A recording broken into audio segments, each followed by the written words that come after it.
സാന്നിധ്യം പകർന്നിടുവാൻ അന്ത്യകാലത്തെ ശുശ്രൂഷയ്ക്കായി ഒരുങ്ങി നിൽക്കാം ആത്മപകർച്ചയ്ക്കായി.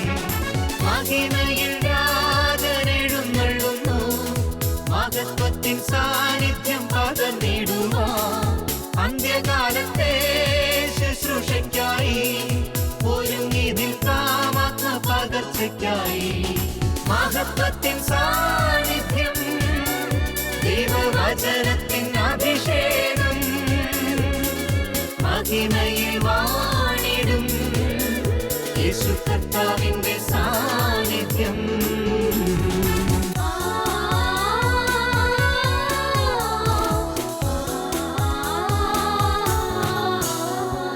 ഗോത്രങ്ങൾ, ഭാഷകൾ, വംശങ്ങൾ, ജനതകൾ അറിയട്ടെ യേശുവിൻ്റെ മഹത്വം. ദേശങ്ങൾ, രാജ്യങ്ങൾ, ഭൂതലത്തിലെല്ലാം പടരട്ടെ യേശുവിൻ്റെ മഹത്വം. ഗോത്രങ്ങൾ, ഭാഷകൾ, വംശങ്ങൾ, ജനതകൾ അറിയട്ടെ യേശുവിൻ്റെ മഹത്വം. ദേശങ്ങൾ, രാജ്യങ്ങൾ, ഭൂതലത്തിലെല്ലാം പടരട്ടെ യേശുവിൻ്റെ മഹത്വം. മഹത്വത്തിൻ സാന്നിധ്യം, ദൈവവചനത്തിൻ അഭിഷേകം, മഹിമയിൽ വാണിടും യേശു കർത്താവിന്റെ സാന്നിധ്യം.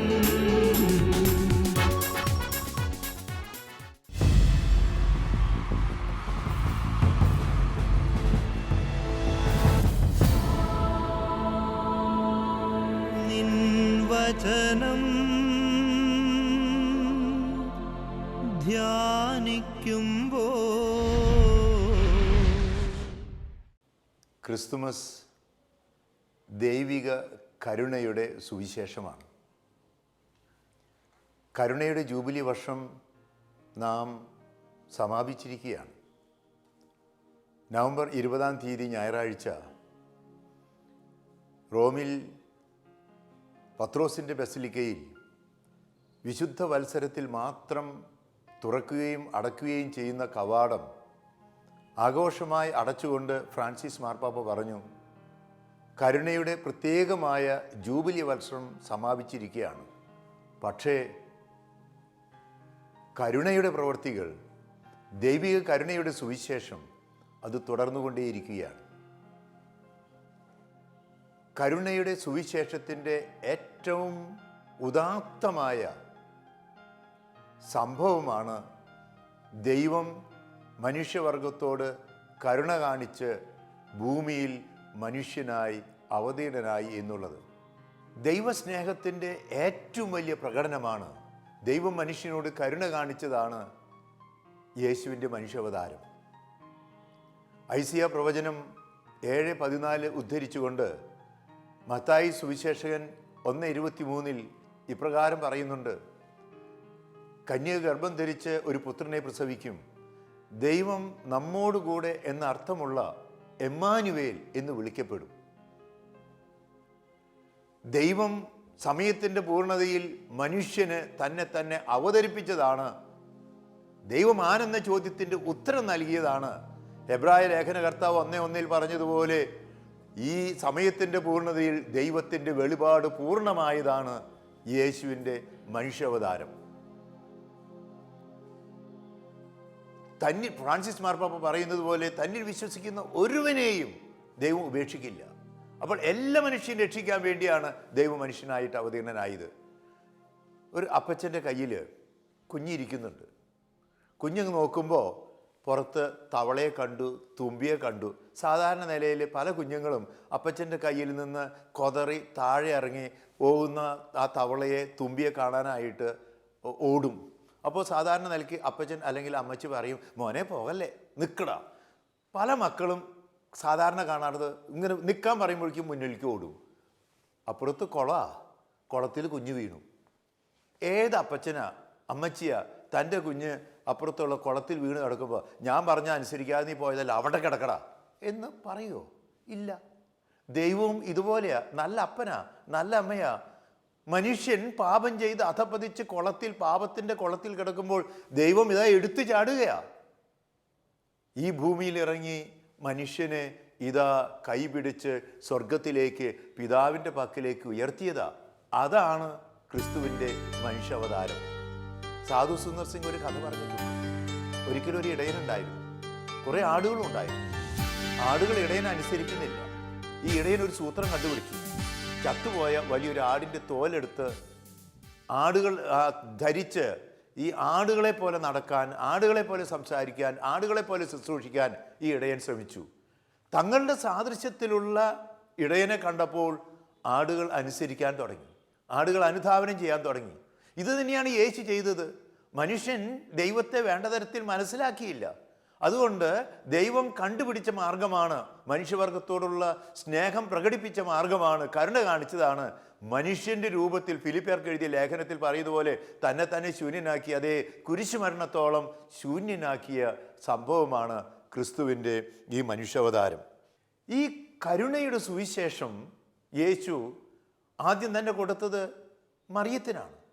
നന്മ നിറഞ്ഞ മറിയമേ സ്വസ്തി, നിന്നോടുകൂടെ കർത്താവുണ്ട്. മറിയത്തിന് സുവിശേഷം കൊടുത്തു. സംശയിച്ചിട്ടുണ്ടെങ്കിലും ആ മറിയം ആ സുവിശേഷം സ്വീകരിച്ചപ്പോൾ മറിയത്തിന് മാത്രമല്ല കരുണ കിട്ടിയത്, സൗഭാഗ്യം കിട്ടിയത് മനുഷ്യവർഗത്തിന് മുഴുവനാണ്. യൗസേപ്പിന്, നീതിമാനായ യൗസേപ്പിന് ദൈവത്തിൻ്റെ വചനം സ്വപ്നത്തിൽ കിട്ടി. യൗസേപ്പ് അത് സ്വീകരിച്ചപ്പോൾ തിരുക്കുടുംബത്തിൻ്റെ പ്രശ്നങ്ങൾ പരിഹൃതമായി. അവിടെ കരുണ കാണിച്ചപ്പോൾ, മറിയത്തോട് കരുണ കാണിച്ച് തിരുക്കുടുംബത്തെ ലോകത്തിൻ്റെ ഏറ്റവും മാതൃകാപരമായ കുടുംബമാക്കാൻ യൗസേപ്പിന് സാധിച്ചു. ആട്ടിയനന്മാർക്ക് കരുണയുടെ സുവിശേഷമാണ് മാലാഖമാർ പാടിയത്. ഇതാ സകല ജനത്തിനും വേണ്ടിയുള്ള വലിയ സന്തോഷത്തിൻ്റെ സദ്വാർത്ത അറിയിക്കുന്നു. അവരോട് പറഞ്ഞത്, യേശു ജനിച്ചത് നിങ്ങളെപ്പോലെ ഒരുവനാ, നിങ്ങളിൽ ഏറ്റവും അധികം വേദനിക്കുന്നവനായിട്ടാ. പിള്ളക്കച്ചിയിൽ പൊതിഞ്ഞ് പുൽത്തൊട്ടിയിൽ കിടക്കുന്ന ഒരു കുഞ്ഞിനെയാണ് കാണുക, ഒരു ശിശു പുൽത്തൊട്ടിയിൽ കിടക്കുന്നത്. ഇതാണ് കരുണയുടെ ഏറ്റവും വലിയ ഭാവം, സമാനതയിൽ ആയിരിക്കുക.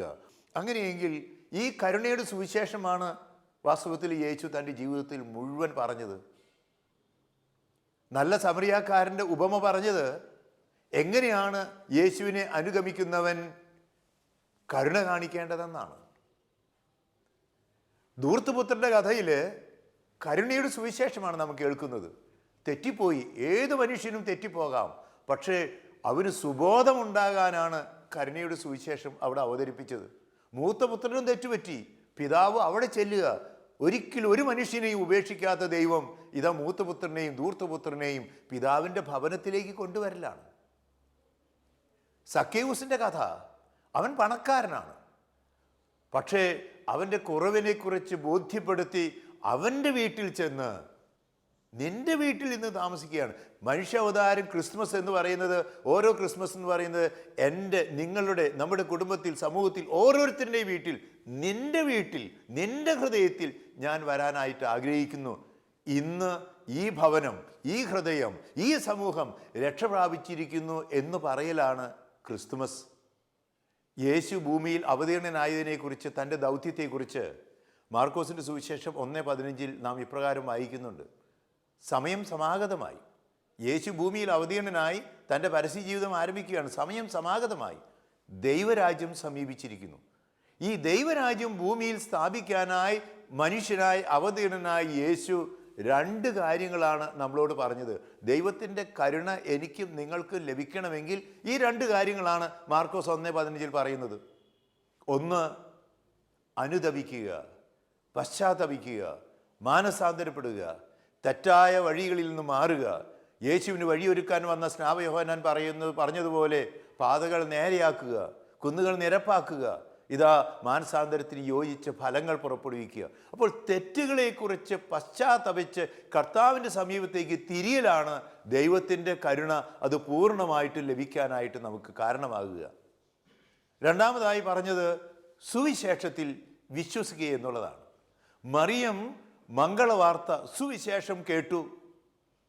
കേട്ടപ്പോൾ ശ്രവിച്ച വചനത്തിന് അത് ഇതാ കർത്താവിൻ്റെ ദാസി എന്ന് പറഞ്ഞ് ശ്രവിച്ചതുപോലെ സ്വീകരിച്ചതുപോലെ ഞാനും നിങ്ങളും ദൈവവചനം സ്വീകരിച്ചാൽ തീർച്ചയായിട്ടും നമുക്ക് കർത്താവിൻ്റെ കരുണ ലഭിക്കും, യേശുവിനെ കിട്ടും. ദൈവവചനത്തിന് നാം പൂർണ്ണമായി വിധേയപ്പെടുമ്പോൾ ദൈവിക പദ്ധതി സ്വീകരിക്കുമ്പോൾ സംഭവിക്കുന്നത് പരിശുദ്ധാത്മാവിൻ്റെ ആവാസമുണ്ടാകും. കരുണ ലഭിക്കണമെങ്കിൽ നമുക്ക് പരിശുദ്ധാത്മാ പ്രവർത്തനം, പരിശുദ്ധാത്മാവിൻ്റെ ആവാസമുണ്ടാകണം. ദൈവദൂതൻ ലൂക്കായുടെ സുവിശേഷം 1:35 പറയുന്നത് പോലെ പരിശുദ്ധാത്മാവ് നിൻ്റെ മേൽ വരും, അത്യുന്നതൻ്റെ ശക്തി നിൻ്റെ മേൽ ആവസിക്കും. ഇത് മറിയത്തിൽ മാത്രമല്ല, നമ്മിലെല്ലാവരിലും ഈ പരിശുദ്ധാത്മാവിൻ്റെ ആവാസമുണ്ട്. അത്യുന്നതൻ്റെ ശക്തി നാം എല്ലാവരും അനുഭവിക്കുന്നുണ്ട്. ദൈവത്തിന് ഒന്നും അസാധ്യമല്ല. അങ്ങനെയെങ്കിൽ കരുണയുള്ള ഈശോയെ നമുക്ക് മനസ്സിലാക്കാൻ പരിശുദ്ധാത്മാവിനോട് നമുക്ക് പ്രത്യേകമായ വിധത്തിൽ പ്രാർത്ഥിക്കാം. പരിശുദ്ധാത്മാവ് വന്നു കഴിഞ്ഞാൽ നമ്മെ ദൈവവുമായി രമ്യപ്പെടുത്താനാണ് യേശു ആഗ്രഹിക്കുന്നത്. യേശു ഭൂമിയിലേക്ക് വന്നത് പിതാവിൻ്റെ ഭവനത്തിലേക്കുള്ള വഴി കാണിച്ചു തരാനാണ്. ലൂക്കായുടെ സുവിശേഷത്തിലെ 1-ാമത്തെ അധ്യായം 45-ാമത്തെ വാക്യത്തിൽ എലിസബത്ത് മറിയത്തെ നോക്കിയിട്ട് പറയുന്നുണ്ട്, കർത്താവ് അരുൾ ചെയ്ത കാര്യങ്ങൾ നിറവേറുമെന്ന് വിശ്വസിച്ചവൾ ഭാഗ്യവതി. ലോകചരിത്രത്തിൽ ഏറ്റവും അധികം ഭാഗ്യവാനായിട്ടുള്ളത് പരിശുദ്ധ അമ്മയല്ലാതെ വേറെ ആരുമല്ല. ഈ ഭാഗ്യം എനിക്കും നിങ്ങൾക്കും ഉള്ളതാണ്. ഒറ്റ കാര്യമേ ഉള്ളൂ, കർത്താവ് അരുൾ ചെയ്ത കാര്യങ്ങൾ വിശ്വസിക്കണം. വിശ്വസിച്ചതിൻ്റെ അടിസ്ഥാനവും എലിസബത്ത് പറയുന്നുണ്ട്. നീ സ്ത്രീകളിൽ അനുഗ്രഹീതയാണ്, നിന്റെ ഉദരഫലം അനുഗ്രഹീതം. ഞാനും നിങ്ങളും ഭാഗ്യവാനും ഭാഗ്യവതികളും ആകണമെങ്കിൽ മറിയത്തോട് എലിസബത്ത് പറഞ്ഞതുപോലെ ഉദരഫലം, നമ്മുടെ ജീവിതത്തിൽ കാണിക്കുന്ന പ്രവർത്തനം, നമ്മുടെ ജീവിത സാക്ഷ്യം അത് അനുഗ്രഹീതമാകണം. ആ അനുഗ്രഹം ആരാണ്? യേശുവാണ്. അബ്രാഹത്തോട് പഴയ നിയമത്തിൽ ഉൽപ്പത്തി പുസ്തകം 12-ാമത്തെ അധ്യായത്തിൽ നീ നിന്റെ നാടും വീടുമെല്ലാം ഉപേക്ഷിച്ച് ദൈവം പറയുന്ന വഴിയിലേക്ക് ദൈവത്തിൻ്റെ പദ്ധതി നിറവേറ്റണമെന്ന് പറഞ്ഞപ്പോൾ ഞാൻ നിന്നെ അനുഗ്രഹിക്കുന്നുണ്ട്, നീ ഒരു അനുഗ്രഹമാകണം, നിന്നിലൂടെ ഭൂമുഖത്തെ എല്ലാ വംശങ്ങളെ അനുഗ്രഹിക്കണം. അതുകൊണ്ട് ക്രിസ്തുമസിൻ്റെ അവസരത്തിൽ യേശു നമ്മുടെ ജീവിതത്തിലേക്ക് വരിക എന്ന് പറഞ്ഞാൽ ഞാനും നിങ്ങളും അനുഗ്രഹം ആകലാണ്. യു ആർ എ ബ്ലെസ്സിങ് എന്ന് പറയലാണ്. അങ്ങനെ അനുഗ്രഹമായി തീരുമ്പോൾ അതാണ് ലോകചരിത്രത്തിലെ ഏറ്റവും വലിയ സന്തോഷത്തിൻ്റെ സദ്വാർത്ത. യേശുവിൻ്റെ ജനനത്തെക്കുറിച്ച് മാലാഖമാർ ലൂക്ക 2:10 പറഞ്ഞു, ഇതാ സകല ജനത്തിനും വേണ്ടിയുള്ള വലിയ സന്തോഷത്തിൻ്റെ സദ്വാർത്ത നിങ്ങളെ അറിയിക്കുന്നു. അപ്പോൾ ക്രിസ്മസ് ഒരു സദ്വാർത്തയാണ്. രണ്ടാമത്തെ വിശേഷണം അത് വലിയ സന്തോഷത്തിൻ്റെ സദ്വാർത്തയാണ്, ചെറിയ സന്തോഷമല്ല. മൂന്നാമത്തെ വിശേഷണം അത് സകല ജനത്തിനും വേണ്ടിയുള്ളതാണ്. ഈ ക്രിസ്തുമസ് നമുക്ക് പല അർത്ഥങ്ങൾ, പല മാനങ്ങൾ നൽകുന്നുണ്ട്. ക്രിസ്തുമസ് ഒന്നാമത് പറയുന്നത് ത്യാഗത്തിൻ്റെ, സഹനത്തിൻ്റെ അർത്ഥം മനസ്സിലാക്കി തരികയാണ്. യേശു തന്നെ ശൂന്യനാക്കി, ദൈവത്തോടുള്ള ഫിലിപ്പിയക്കാർക്ക് എഴുതിയ ലേഖനം 2-ാമത്തെ അധ്യായത്തിൽ വായിക്കുന്ന പോലെ ദൈവത്തോടുള്ള സമാനത കണക്കിലെടുക്കാതെ തന്നെ ശൂന്യനാക്കിയതിൻ്റെ കഥയാണ്. അപ്പോൾ കരുണ ലഭിക്കണമെങ്കിൽ ഈ ശൂന്യവൽക്കരണം, ചെറുതാകൽ, ത്യാഗം, സഹനം നമുക്ക് പ്രായോഗികമാക്കേണ്ടിയിരിക്കുന്നു. ത്യാഗമില്ലാതെ സഹനമില്ലാതെ ത്യാഗമില്ല. യേശു തന്നെ ശൂന്യനാക്കി. അപ്പോൾ എല്ലാത്തിൻ്റെയും സൃഷ്ടാവായ ദൈവം ഇതാ ഒരു കുഞ്ഞായി. കൊട്ടാരത്തിൽ പിറക്കേണ്ട, അതാണ് പൂജരാജാക്കന്മാർ അന്വേഷിച്ചത് കൊട്ടാരത്തിലാണ്. കൊട്ടാരത്തിൽ പിറക്കേണ്ട ദൈവം ഇതാ പിള്ളക്കച്ചയിൽ പൊതിഞ്ഞ് പുൽത്തൊട്ടിയിൽ കിടത്തിയിരിക്കുന്നതാണ്. ഇവിടെയാണ് കരുണയുടെ ദൈവം നമ്മളോടൊപ്പം വസിക്കുന്നു എന്ന് പറഞ്ഞതിൻ്റെ പൂർണ്ണമായ അർത്ഥം നമുക്ക് മനസ്സിലാക്കാൻ സാധിക്കുക. അത് പിന്നീട് കാൽവരിയിൽ യേശു 3 ആണികളിൽ തൂങ്ങി മരിച്ചപ്പോൾ സഹനത്തിൻ്റെ അർത്ഥം പൂർണ്ണമായി മനസ്സിലാക്കുകയാണ്. യേശു പറഞ്ഞു, നിങ്ങൾ സ്നേഹിക്കണം, അയൽക്കാരനെ സ്നേഹിക്കണം. കുറച്ചും കൂടി ഉയർന്ന് നിന്നെപ്പോലെ നിൻ്റെ അയൽക്കാരനെ സ്നേഹിക്കണം. കൂടുതൽ ഉയർന്ന് പറഞ്ഞു, നീ നിൻ്റെ ശത്രുക്കളെ സ്നേഹിക്കണം. അവസാനം പറഞ്ഞു, ഞാൻ നിങ്ങളെ സ്നേഹിച്ചതുപോലെ നിങ്ങൾ പരസ്പരം സ്നേഹിക്കണം. ഞാൻ നിങ്ങളെ സ്നേഹിച്ചത് എന്താ? യേശു പറഞ്ഞു, തൻ്റെ ജീവൻ നൽകുന്നതിനേക്കാൾ വലിയ സ്നേഹമില്ല. സ്നേഹത്തിൻ്റെ ഉദാത്തമായ പല തലങ്ങളെക്കുറിച്ചാണ് നമ്മൾ കേട്ടത്. അങ്ങനെയെങ്കിൽ യേശു തന്നെ തന്നെ പൂർണ്ണമായിട്ടും നൽകിയ, മനുഷ്യന് നൽകിയ തിരുനാളാണ് ക്രിസ്മസ്. ഇവിടെ ത്യാഗവും സഹനവും എല്ലാം സ്നേഹത്തിൻ്റെ ഭാവങ്ങളായി, കരുണയുടെ ഭാവങ്ങളായി നമുക്ക് ലഭിക്കുകയാണ്. ക്രിസ്തുമസ് നീതിയുടെ തിരുനാളാണ്. ഫ്രാൻസിസ് മാർപ്പാപ്പ പറയുന്നുണ്ട്, കരുണ എന്ന് പറഞ്ഞാൽ ആദ്യം നീതിയുടെ തലമാണ്. യൗസേപ്പ് പിതാവിനെ കുറിച്ച് യേശുവിൻ്റെ ജനനവേളയിൽ നാം വായിക്കുന്നത് ഇപ്രകാരമാണ്. മത്തായി സുവിശേഷത്തിൽ, അവൻ നീതിമാനാകിയാലും അവളെ അപമാനവിധേയാക്കാൻ, മറിയത്തെ അപമാനവിധേയയാക്കാൻ ഇഷ്ടപ്പെടായകയാലും അവളെ രഹസ്യത്തിൽ ഉപേക്ഷിക്കാൻ തീരുമാനിച്ചു. ഇസ്രായേൽക്കാരുടെ നിയമം അനുസരിച്ച് വിവാഹ നിശ്ചയം കഴിഞ്ഞ് വിവാഹത്തിൻ്റെ ഇടയ്ക്കുള്ള ഒരു വർഷത്തിനിടയിൽ ഗർഭിണിയായി കാണപ്പെട്ടാൽ അവളെ കല്ലെറിഞ്ഞു കൊല്ലണം. പക്ഷേ യൗസേപ്പ് പിതാവ് നീതിക്ക് കരുണയെന്ന ഭാവം കൊടുത്ത് അവളെ രഹസ്യത്തിൽ ഉപേക്ഷിക്കാൻ തീരുമാനിച്ചു. ഇന്ന് നമുക്ക് തോന്നുന്നു നമ്മുടെ എല്ലാവരുടെയും കുടുംബങ്ങളിൽ ഏറ്റവും അധികം വഴക്കുണ്ടാക്കാൻ പറ്റുന്ന നല്ല വിഷയം തിരുക്കുടുംബത്തിലാണ് നടന്നത്. മറിയത്തെ ഗർഭിണിയായി കണ്ടു, അപ്പോൾ കല്ലെറിഞ്ഞു കൊല്ലാനാണ് ചിലർ പറയുക. യൗസേപ്പ് കരുണയ്ക്ക്, നീതിക്ക് കരുണയെന്ന ഭാവം കൊടുത്ത് രഹസ്യത്തിൽ ഉപേക്ഷിക്കാൻ സ്വപ്നത്തിൽ പ്രത്യക്ഷപ്പെട്ടുകൊണ്ട് ദൈവം പറഞ്ഞു, നിനക്ക് സത്യം അറിയില്ല. അവളിൽ സംഭവിച്ചത് പരിശുദ്ധാത്മാവിൻ്റെ ദൈവിക പദ്ധതിയുടെ പ്രവർത്തനമാണ്. നീ അവളെ സ്വീകരിക്കാൻ ശങ്കിക്കേണ്ട. ഇന്ന് നമ്മുടെ കുടുംബങ്ങളിൽ പല വഴക്കുകളുടെയും കാരണം സത്യം എന്തെന്ന് അറിയാത്തതാണ്, തെറ്റിദ്ധാരണകളാണ്. ഒരു ചെറിയ സംശയത്തിൻ്റെ പേരിൽ എത്രയോ കുടുംബങ്ങൾ തകരുന്നു. യൗസേപ്പിനോട് ദൈവം പറഞ്ഞു, നീ അവളെ അവളായി സ്വീകരിക്കണം, നീ നിന്റെ കുഞ്ഞിനെ സ്വീകരിക്കണം. ഇന്ന് ഒരുപാട് മാതാപിതാക്കൾ ഇങ്ങനെ തെറ്റിദ്ധാരണയുടെ പേരിൽ അബോർഷൻ നടത്തുന്നില്ലേ? കുഞ്ഞിനെ വേണ്ട, ഭാര്യ വേണ്ട, ഭർത്താവിനെ വേണ്ട, ഇങ്ങനെ വഴക്കടിക്കുന്ന ഒരുപാട് കുടുംബങ്ങൾ ഇന്നുണ്ട്. നമ്മുടെ പല കുടുംബങ്ങളുടെയും നാശത്തിൻ്റെ, ശാപത്തിൻ്റെ കാരണം തന്നെ സത്യമറിയാതെ തെറ്റിദ്ധാരണകളാണ്.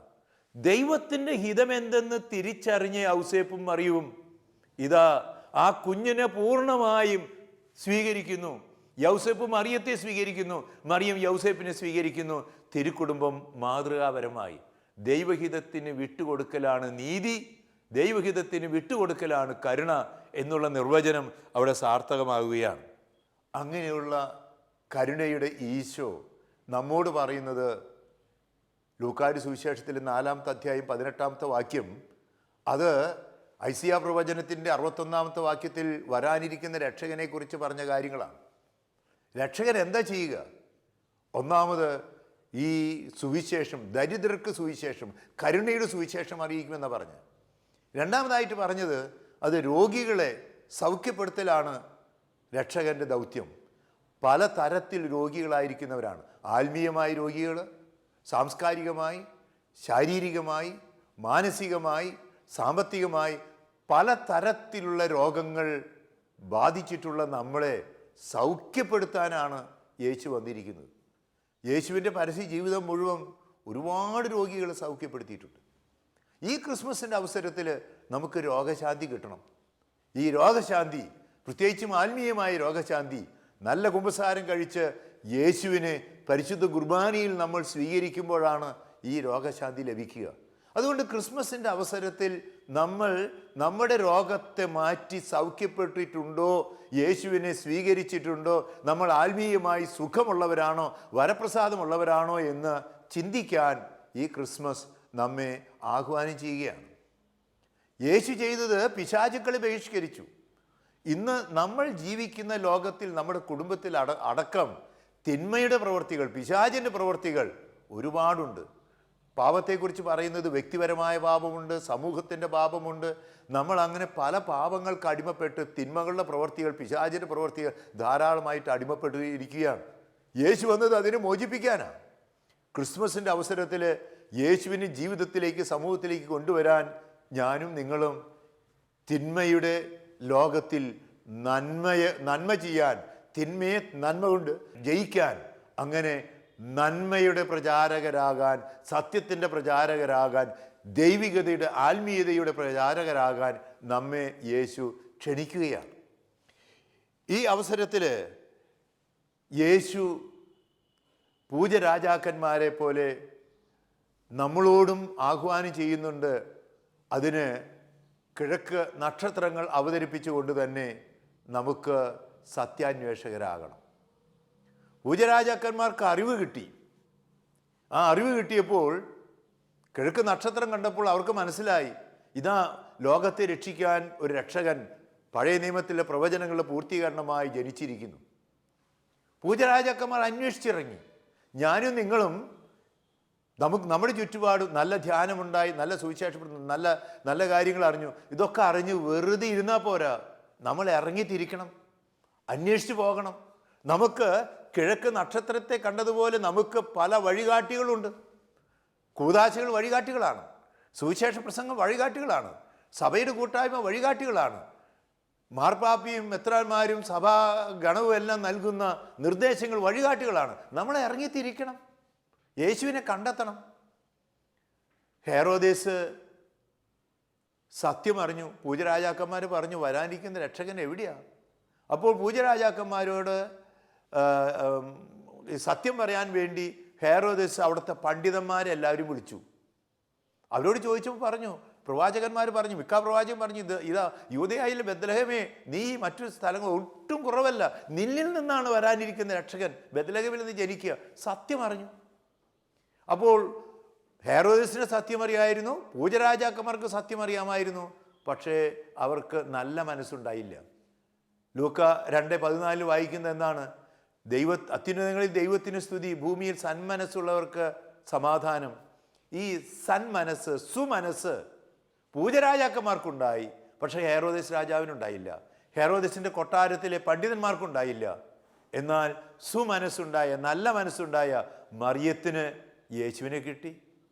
ദൈവഹിതം നിറവേറ്റിയ യൗസേപ്പ് പിതാവിന് യേശുവിനെ കിട്ടി. നിഷ്കളങ്കരായിരുന്ന ആട്ടിടയന്മാർക്ക് യേശുവിനെ കിട്ടി. പൂജരാജാക്കന്മാർ, പണ്ഡിതരും സത്യാന്വേഷകരും രാജാക്കന്മാരുമായിരുന്നവർക്ക് അവർ നല്ല മനസ്സുണ്ടായപ്പോൾ യേശുവിനെ കിട്ടി. എന്നെ ശ്രവിക്കുന്ന നിങ്ങളോട് ഞാൻ ചോദിച്ചു കൊള്ളട്ടെ, ഈ നല്ല മനസ്സ്, ദൈവകൃപ, സുമനസ്സ് എനിക്ക് നിങ്ങൾക്കുണ്ടോ? യേശുവിനെ കിട്ടുന്നില്ലെങ്കിൽ, ദൈവിക കരുണയുടെ അവകാശികളാകുന്നില്ലെങ്കിൽ അതിൻ്റെ കാരണം നാം ഈ സുമനസ്സുകളല്ല എന്നതാണ്. അങ്ങനെയെങ്കിൽ യേശു ഇന്ന് എൻ്റെയും നിങ്ങളുടെയും വാതിൽക്കൽ വന്ന് മുട്ടുകയാണ്. യേശു ഇന്ന് എൻ്റെ ഹൃദയത്തിൽ പിറക്കാൻ ആഗ്രഹിക്കുന്നു. അലക്സാണ്ടർ പോപ്പ് പറഞ്ഞു, 1000 പുൽക്കൂടുകളിൽ ഉണ്ണി പറന്നാലും എൻ്റെ ഹൃദയത്തിൽ ഉണ്ണി പറക്കുന്നില്ലെങ്കിൽ ക്രിസ്മസിന് അർത്ഥമില്ല. ഞാൻ നിങ്ങളോട് ചോദിക്കട്ടെ, നിങ്ങൾ എവിടെയാണ് പുൽക്കൂടുണ്ടാക്കുന്നത്? ചിലർ മറ്റുള്ളവരെ കാണിക്കാൻ വേണ്ടി പറമ്പിൻ്റെ മൂലയ്ക്ക്, ഞാൻ ഒരു പ്രതീകം മാത്രം പറയുന്നത്, പറമ്പിൻ്റെ ഒരു മൂലയ്ക്ക് ക്രിസ്മസ് ഉണ്ടാക്കും മറ്റുള്ളവർ കാണാൻ വേണ്ടി. വേറെ ചിലർ വീടിൻ്റെ ഒരു മൂലയ്ക്ക് നമ്മൾ പണിയും, വീടിന് കുഴപ്പമുണ്ടാവരുത്, മൂലയ്ക്ക് സൗകര്യത്തിന് മാത്രം. വേറെ ചിലർ വീടിൻ്റെ കേന്ദ്രഭാഗത്ത്, എല്ലാവരുടെയും പ്രധാനമായ സ്ഥലത്ത് പുൽക്കൂടുണ്ടാക്കും. പുൽക്കൂട് സൗകര്യം പോലെ എവിടെ വേണമെങ്കിലും ഉണ്ടാക്കി. ഞാൻ പ്രതീകമാണ് പറഞ്ഞത്. എൻ്റെ ജീവിതത്തിൽ ക്രിസ്തു പറക്കുന്നത് എവിടെയാണ്? മറ്റുള്ളവരെ കാണിക്കാൻ വേണ്ടി പെരുന്നാളിന്, കല്യാണത്തിന് മാത്രമുള്ള യേശുവിനോടുള്ള ഒരു ഭക്തി, അത് പറമ്പിൻ്റെ മൂലയ്ക്കലാണ്. എൻ്റെ ജീവിതത്തിൻ്റെ കോണിൽ പെരുന്നാൾ വരുമ്പോൾ, അങ്ങനെ പ്രത്യേക അവസരങ്ങൾ വരുമ്പോൾ മാത്രം ഞാൻ ക്രിസ്ത്യാനിയാണെന്നും പറഞ്ഞ് ക്രിസ്തുവിന് സ്ഥാനം കൊടുക്കുന്ന പുൽക്കൂടുകളാണോ നമുക്കുള്ളത്? അതോ എൻ്റെ ഹൃദയത്തിൻ്റെ കേന്ദ്രഭാഗത്ത് എൻ്റെ ജീവിതമാകുന്ന കാറിൻ്റെ ഡ്രൈവറായി, എൻ്റെ ജീവിതത്തെ നയിക്കുന്ന എൻ്റെ നാഥനായി ഞാൻ എൻ്റെ ജീവിതത്തിൻ്റെ കേന്ദ്രസ്ഥാനത്താണോ യേശുവിനെ പിറപ്പിക്കുന്നത്? എൻ്റെ ജീവിതത്തിൽ, എൻ്റെ ഹൃദയത്തിൽ യേശു പിറക്കുന്നുണ്ടോ? ഈ ക്രിസ്മസിൽ നമുക്ക് നമ്മെ തന്നെ യേശുവിന് സമർപ്പിക്കാം. ക്രിസ്മസ് ദൈവത്തിൻ്റെ കരുണയുടെ തിരുനാളാണ്. യേശു ദൈവത്തിൻ്റെ കരുണയുടെ മുഖമാണ്. എനിക്ക് ഈ യേശുവിൻ്റെ കരുണയുടെ മുഖമായി, സ്നേഹത്തിൻ്റെ മുഖമായി, ദൈവികതയുടെ മുഖമായി ഇന്ന് മറ്റുള്ളവർക്ക് അവതരിപ്പിക്കാൻ യേശു എൻ്റെ ഹൃദയത്തിൽ പിറക്കുമോ? നമുക്കൊരു നിമിഷ സമയം പ്രാർത്ഥിക്കാം.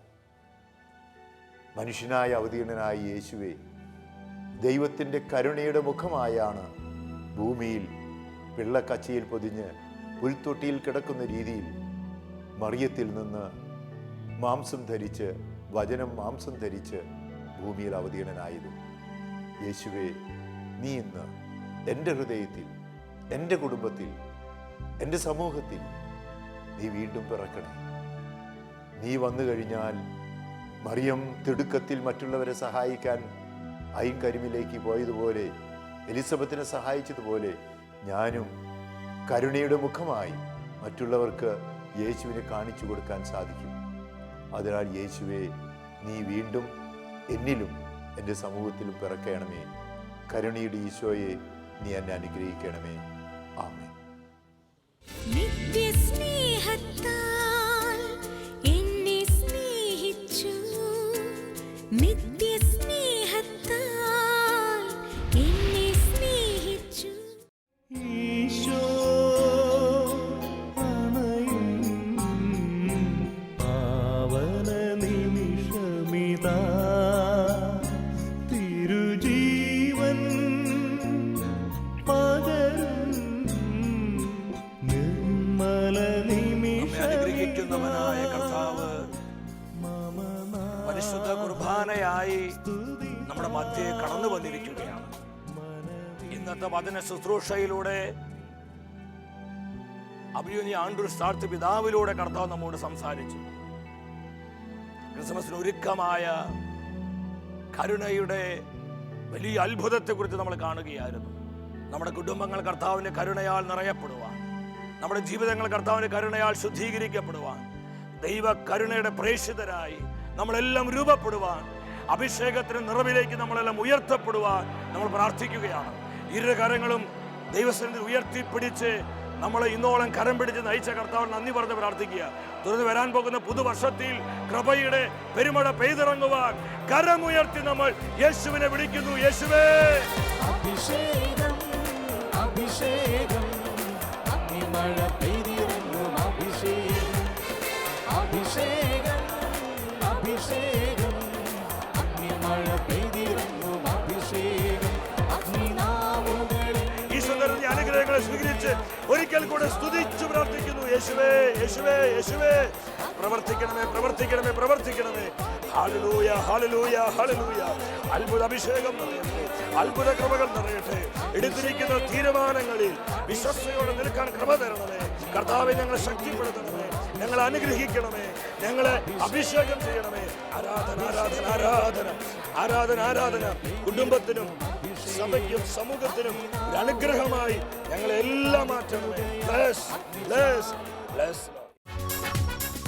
അടുത്ത ആഴ്ചയിൽ ദൈവവചനത്തിൽ നമ്മൾ ധ്യാനിക്കുന്നത് മാറയെ മധുരമാക്കുന്ന കർത്താവ്. ഈ ശുശ്രൂഷയിലേക്ക് പ്രാർത്ഥിച്ചൊരുങ്ങി നമുക്കെല്ലാവർക്കും കടന്നു വരാം.